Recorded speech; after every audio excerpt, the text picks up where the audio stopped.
All right. Well, thanks for joining, everyone. This is for those. This is the sixth part of a six-part speaker series that we launched earlier this year, all around lean enterprise. So how large companies can innovate like a startup. After this, we are going to continue with this series, but we're going to be launching something new and exciting next year. So stay tuned. If you guys aren't already a member, join our official group on meetup.com/LeanEnterpriseToronto. We'll make announcements there. We also give away stuff from time to time. We just gave away a few $300 value tickets to the Art of event, which happened a few months ago. We'll also be launching a full site soon, where we'll have all this content there for you guys to go back and read and watch and all that sort of stuff. So that's it. So before we get started, two things. One, I just want to thank all our sponsors. So we have Seamless, obviously keeping us hydrated in Panago, which is great. Climax Media, whose space we're in today. And I should, introduce myself. My name is Corey. I'm one of the co-organizers here. I work for Climax. We're a web development agency. Carlos here is one of the other co-organizers. He works for TELUS, is responsible for launching lean stuff within TELUS. And then we have one other co-organizer who's in France right now as well. Thanks for all that. And then we also have some books to give away, a couple of Lean Enterprise books. So if you guys tweet or Instagram during the event, just use the hashtag LeanEnterpriseTO, and we'll pick 2 winners from Twitter and Instagram throughout the event. And we got 2 speakers for you guys. The first will be Aaron, who will be going up, and then we'll have Eugene and Ted from PricewaterhouseCoopers, who will follow up, and we'll go from there. So one last thing, Lee from HoHoTO just has a few words to say. Great. Thanks, Corey. How many people know about HoHoTO, the event that's coming up on December 11th, Saturday? For those of you who don't know, I'm part of a committee. I run a design agency just up the street, but I'm part of a committee that puts on HoHoTO each year. It's a party that's part for the tech, social media, design industries in Toronto. So it's 500 plus people with the Mod Club that come together every year, but the main gist of it is to support our local community through the Daily Bread Food Bank. So we raise money every year for Daily Bread. We've been doing it now. We're in year 7. And last year we raised $40,000. We've raised over $300,000 to date. We're doing it again on December 11th, and we're inviting everybody in the community to join us there. Tickets are available now. Early birds are available until the end of the month, and then regular price jumps up to $45 per ticket. 100% of that ticket price goes directly to Daily Bread. So through the volunteer committee and Mod Club donating space and so on, we're able to push 100% of those ticket sales through. So we encourage you guys to support, come out and party with 500 of people in the industry. Main floor is dance, drinking, mingling. Upstairs there's a massive raffle of incredible prizes, from things like tablets and phones to possibly some more interesting tech things like drones this year, but and then beer, wine, packages, stuff like that. So there's some postcards here if you guys want to grab some on the way out for more information. I've also got some buttons here if you want to help promote or have any other questions or suggestions on sponsorship, please ask me. How much is an early bird ticket, and what is the domain name of the website? HoHoTO.ca, and all that information as well is on here as far as more information about the party. And the early bird tickets right now are $40. They'll be $45 next week. There are also group tickets. 5 or more people from your organization want to come and turn it into a little mini party, Christmas party within the holiday party for your organization. They're $35 each for 5 or more people. Cool? Thanks. Cool. Thanks, Lee. So are you gonna leave? Where do you want to leave these, Lee? We'll throw them out there after. Sure. Okay. So you guys can pick these up outside. All right, so we'll kick off. So the first speaker we have to you, coming live from Tucson, Arizona, is Aaron Eden. So Aaron's a partner at Moves the Needle. It's an organization. He's a partner there with Brett Cooper, who's written lots of books on kind of lean. The latest book is called The Lean Brand. And Aaron is an innovation catalyst and a product manager in his past life, working with Intuit, and has been responsible for launching a whole bunch of lean stuff there. So Aaron, I'll let you take it away from here, and for the next half an hour, we'll have a quick chat with Aaron, followed up by Ted and Eugene. Awesome, thank you, Corey. Can you guys hear me okay? Yeah. Actually, I can because I can hear myself. All right, cool. So I just want to ask a couple of quick questions. I'm going to ask somebody if they can use the microphone so that the feedback doesn't come through. But the first question that I've had is, how many of you folks are enterprise folks? You work for somebody else, probably a big company? How many Carlos. Oh, we got more. All right, cool. Probably about a dozen, Aaron. Thank you. And that's slightly more than half? Something like that. All right, cool. I will I'll incorporate some things that you startup guys can use too. Would somebody do me a favor and mute the mic on the laptop for a second? Or the computer? Just know that I won't be able to hear you for a little bit. Cool. There we go. Always weird hearing yourself. Oh, dim the lights too. Beautiful. All right, cool, guys. So thank you very much for having me tonight. I'm excited to share my journey with you. I thought that based on the conversations with Corey and with Carlos, based on where we thought folks were at, I thought it'd be valuable to share with you my personal journey of applying Lean Startup when I was back at Intuit. I think that really it really exemplifies both the beginnings of getting started with this in your organization, as well as when you get a little bit further along, some of the things you might run into. So I'm not sharing it as a like, oh, look at me, how great it was, all the cool things we did at Intuit. I'm going to try to do my best to share it in a way where you can hopefully take some good nuggets away that you can apply in your situations. So I've left plenty of time for Q&A at the end of this presentation, so that we can hopefully fill any gaps that the presentation doesn't give. So as Corey was saying, previous to founding Moves the Needle, I was a 14-year veteran of Intuit. My background is in business intelligence, data warehousing, software development kind of stuff. I've always been an entrepreneur, but somehow found my way to Intuit and really loved my time there. Oh wait, I need to be sharing my screen so you guys can see. I've got some pretty pictures to go along with the things I'm going to tell you. There we go. Give me a thumbs up if you can see the screen. All right, sweet, thank you. Cool, so there we go. All right, so my background, I've always been an entrepreneur. I launched my first business when I was probably 15. Lots and lots of terrible businesses, a few decent ones, ranging from software development to real estate type businesses to children's entertainment, stuff all over the place. Some of those I ran while I was at Intuit, some of those I ran before and after. And so Intuit was a perfect place for me to really stretch my innovation muscles. I became an innovation catalyst for Intuit a little over 4 years ago. And what that meant is basically that I was responsible for helping employees inside the company to apply design thinking, apply eventually Lean Startup, but originally it was all about design thinking.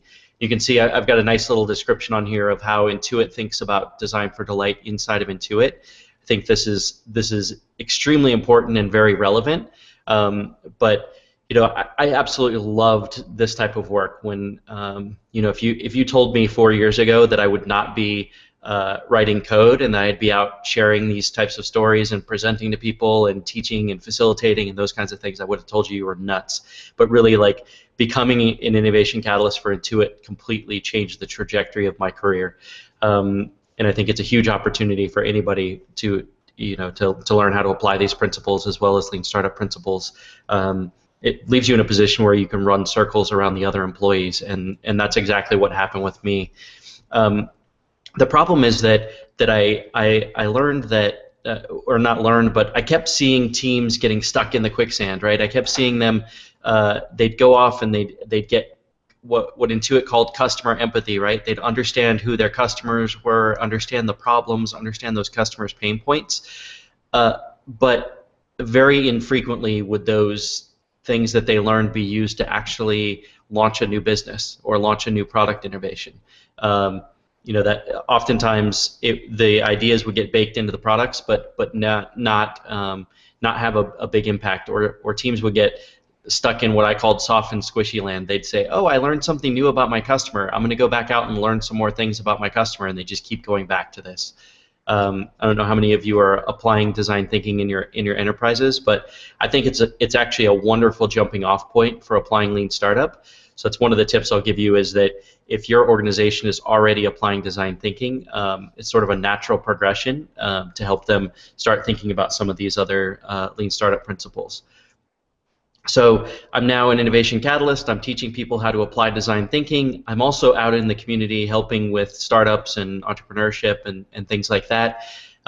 In, I don't know what it was, probably 2010-ish, 2011, somewhere in that ballpark, I learned about Lean Startup. It's just a little bit before Eric's book comes out.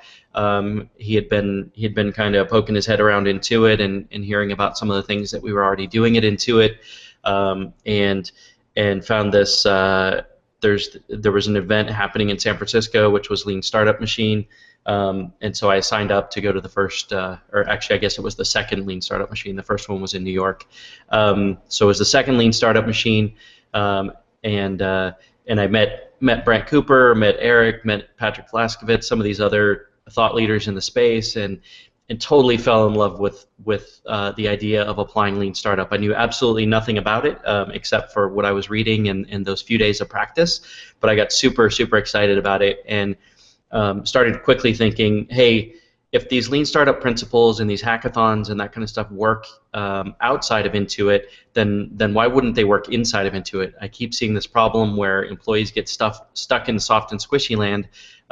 Is this an opportunity to help get them out? And so I started investigating, what it would take to start applying some of these principles inside Intuit. And I quickly came across another colleague who was thinking similarly. He was in Intuit San Diego office and was trying to do the same thing. And since we were both trained design thinking facilitators, we thought, hey, why don't we create our own type of event inside of Intuit, and from there, see if this Lean Startup stuff will work inside of Intuit. But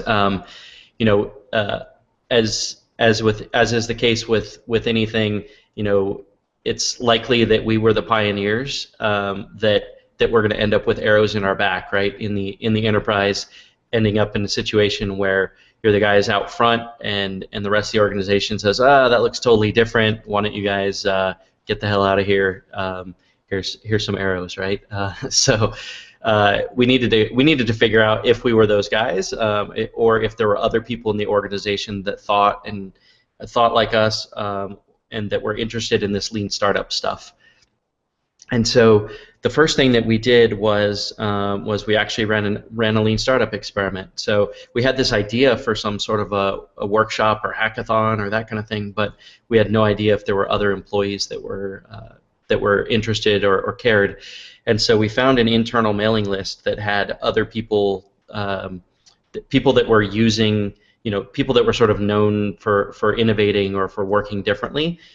There was like a design thinking event that had happened, a few months prior, and we were able to get access to that mailing list of employees, and we basically sent out an email blast to 50 or 100 employees, however many were on that list, and said, hey, we're hosting our very first Lean Startup event inside Intuit. It's going to be great. Bring your team and bring an idea, and we're all going to have a good time and apply Lean Startup together. Click here to accept this meeting invitation. And so we sent that out, and from that first email, we got probably I think there were a total of 10 people that accepted the meeting invitation, said they would come to our training or come to our class, and so like, oh shit, now we actually gotta create a class, right? So we quickly scrambled and put something together and booked a meeting room for a couple days in the Intuit San Diego office. Got approval from my boss to go out for a couple days and try this new Lean Startup thing, and it turned out that about 8 people showed up to that first class, a few of them were actually able to validate some of their ideas, actually collected some revenue from customers, proved out parts of their business model. Like, we were super excited with the progress that some of these participants were able to make in such a really short amount of time. And so Ben and I kind of stood back at this point and started, trying to eat our own dog food, right? Make sure that we're applying the same principles that we're trying to get teams to apply. So we came up with this list of assumptions that we needed to go test in order to know whether we should do any more of these little workshops or hackathons inside of Intuit. So the first was that there are other employees that have some sort of a pain point, and we hypothesized that pain point was that they didn't know how to commercialize a new innovation inside the company. Like, they had ideas, but they couldn't actually commercialize it. And the next assumption was, well, if we put something out there, they'll actually participate.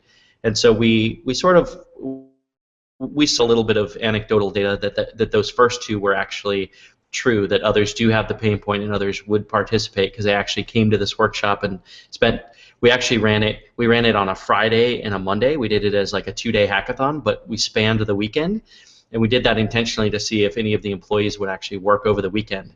And to our surprise, actually all of them put in quite a bit of time over the weekend to continue forward with their projects, even though it was completely not necessary at all. So they were super passionate about it. But then some of the next things we needed to look at was that customers, and I've now changed the term to customers, right? So this is other employees that came to our workshop, that these students or these customers would actually learn the Lean Startup process, right? That not only would they apply it during this workshop, but they would leave and they'd actually apply it in their daily work. The next one is that they'd make significant progress on whatever project they brought to us. And then even later is that we could get senior leadership to come and participate, that we could, that they would actually buy in. This wasn't just a bunch of crazy employees doing this. You could actually get them in. And then beyond that they'll actually invest, they'll spend money on this, they'll apply resources, those kinds of things. These were our initial assumptions that we came up, and we started trying to test these assumptions as quickly as possible. And so after that first event and things went well, we said, well, let's go ahead and run a second event in the Intuit headquarters in Mountain View, California, in Silicon Valley. Maybe we'll get a bigger uptake after this first one, and that's the headquarters. There's more employees, etc. And so we went off to Mountain View and we ran our second event. And in this case, we actually were able to start testing the leadership participation. I actually emailed our CEO, Brad Smith, and said, hey, we ran this first Lean Startup event in San Diego. Here are some of the outcomes that resulted from us running it. It seems to have worked really well. I've heard you mention in some of your public talks and things like that with the company that you're interested in Lean Startup. Would you be willing to come to one of our next events as a judge? And actually, he emailed back within a few hours and said, yeah, if I'm available, I'd be happy to come be a judge. Work with my admin to see if the dates that you're selecting are something that would work for me. And it actually turned out he did come and he was a judge for that second event. The second event, we ended up with like 12 teams that came to participate in the second event. So for two of us to try and facilitate 12 teams was absolute madness. And not only that, but I hadn't really done many events in Mountain View, and so I didn't know which meeting rooms to book, and I ended up booking a meeting room that was too small, so we're like crammed in there, and like it was good and bad. But anyway, the second event went really, really well also, and got really good feedback from the CEO, and so we went back to the drawing board and said, great, we've done 2 of these events. We think that some of these assumptions have been proven true. We're seeing teams making progress. We got leadership participating. Next is we need some sort of investment, because we had done both of these totally, in corporate dollars, like pretty much for free, right? Except for like ordering some posters to put up on the wall, maybe some Post-its and Sharpies, right? Like we didn't spend a lot of money on this, a little bit in travel costs, but really negligible in the grand scheme of things. And so So we decided to set off to test this this last assumption on this list, which was that leadership will actually invest. And we came up with this this crazy idea that we were going to do what we called the Lean Start In World Tour. So that's what we were calling Lean Startup Inside Intuit. We called it Lean Start In. And we said we're going to launch 100 startups inside Intuit in 100 days, right? We just, in these 2 events, we had a total of probably 15, 16 teams that had participated. We said, hell, we can let's do 100 of those in 100 days. We're going to go hit every Intuit location, and we're going to train 10 teams at every location. And so Ben, being an awesome designer, whipped up some stickers and some logos, and you can see that on the screen. So in 2012, we kicked off the world tour. And in this case, in order to be able to do that, we needed some actual budget, right? We needed to actually, leadership needed to put some skin in the game. And so we went to some of the existing folks on the innovation team, and we said, hey, here's the results of what we've done so far. There's some, it seems to be pretty promising. People are making progress. They seem to be launching new businesses. We want $50,000 to go hit these different sites, and that'll basically cover the travel costs for us to hit these different locations. We'll still do it on the cheap. We'll do it on site at the different locations, we'll have the local site pay for the lunch. We won't even pull that out of your budget. And the leadership team agreed to that. Said, yeah, we'll be willing to do that. Aaron, this is not your day job, so you need to get approval from your boss to go on this crazy tour and do all these different things. So I had to find some interesting ways to try to tie that into my day job. So we embarked on this crazy tour, in the 100 days over the course of that summer of 2012, we actually were able to rally about 82 teams across Intuit. So 3 to 4 people per team, actually we did a really big event right after the 100-day window ended that put us at like 140, but it didn't count. It wasn't inside that window. But I think 82 out of 100 is pretty damn good for two crazy guys running around trying to teach this stuff. And the story continued from there. We did lots and lots more. That really. For me personally, I ended up winning an award from the CEO, as did Ben, and really, it opened up all kinds of doors from a career perspective. And I think a lot of what happened there is the reason that I started getting pull from other companies to help them with applying Lean Startup inside other organizations. But now I'm going to share a couple nuggets here. So I already talked about that the results of just that summer push. Was 82 teams, 400 plus employees, about 50 leaders were involved in that and changed some of their mindsets. It had millions of dollars in financial impact for the company, like measurable impact. And so I'll talk about in a little bit, like some things you guys can look out for how to make that happen. A couple surprises, happier employees. So we actually took all of the names of all of the employees that went through the training and bounced that across the database that has all of our annual survey data. Like, oftentimes employees get surveyed, how happy are you? Are you going to leave and go work for another company? Whatever. We actually found that employees had significant boosts in their scores after having gone through this. So it was really empowering those employees to go and run their own experiments. And where to go from there. And then, of course, it created lots of happier customers. When you're reaching out and trying to understand what your customers need, they absolutely love that, and it helped all over the place. So a couple insights, things to watch out for. So this is a little bit of both positive and negative. One thing we discovered really early on was that if we didn't influence the leadership, employees would actually leave and go work for startups, which is definitely not what you want when taking on an endeavor like this in your organization. What was happening is they got super excited. They felt like they actually had control of things and they could go and run experiments and get data and these kinds of things. And then their leadership, whoever their manager or further up was would kind of push them back into the old way of working, and they'd get frustrated, and they say, well, I can actually go do this at a startup. And so as you're applying this into your organizations, I think it's super important to make sure that you're not only teaching the employees how to behave this way, but you've got to teach the leaders how to behave this way as well. It's actually a different set of skills for both groups, and so if you don't do that, you're either going to upset the employees or run the risk of having them leave.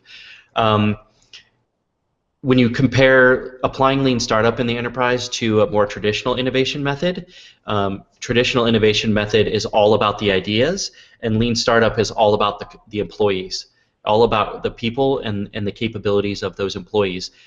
A kick-ass Lean Startup team inside the enterprise can take any idea and pivot and change it and adjust it to make it work, but a team that doesn't get this just won't be successful. So it becomes all about the people and much less about the idea.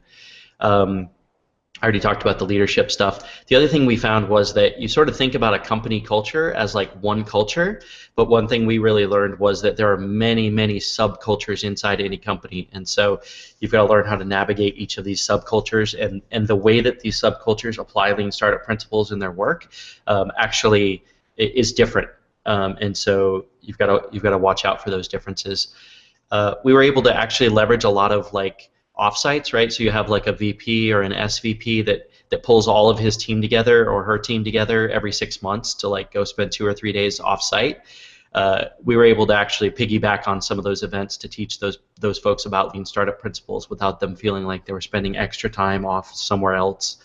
And then meeting employees where they are. This means that, you know, in some cases you had employees that didn't understand how to go and actually get customer empathy or understand their customers deeply. So we'd have to teach them that before jumping into experimentation.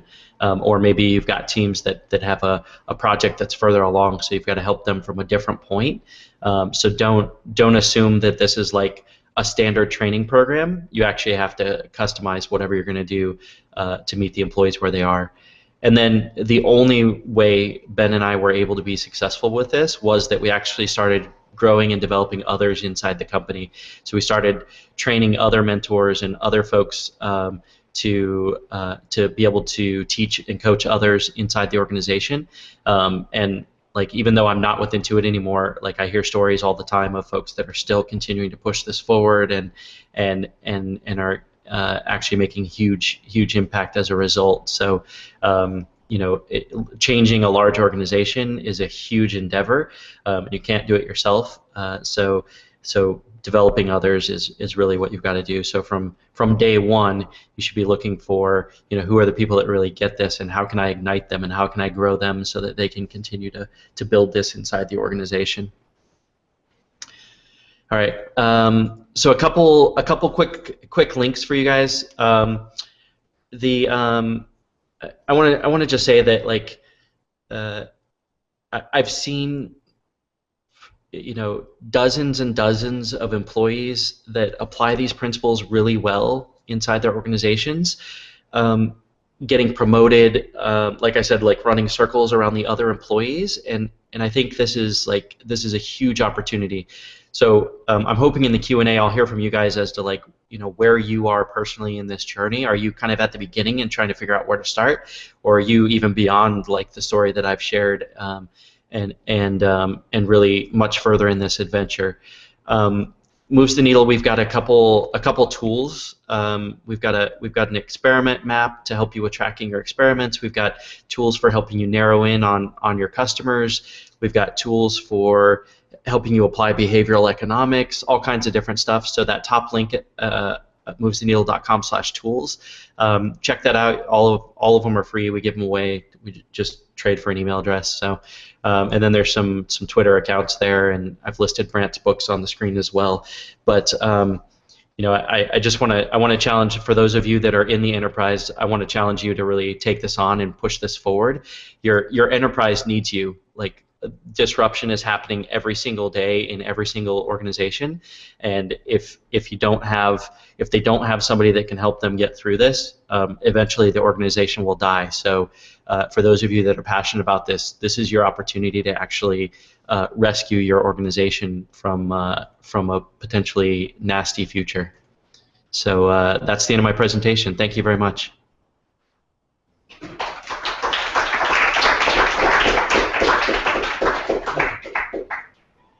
I'll switch that back on in a little bit if you guys have anything. But so, where can I dive deeper?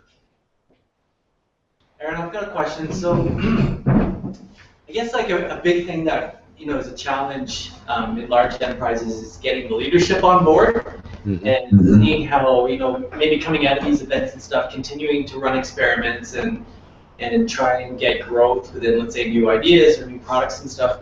Can be very, very challenging if the leadership is not necessarily on board.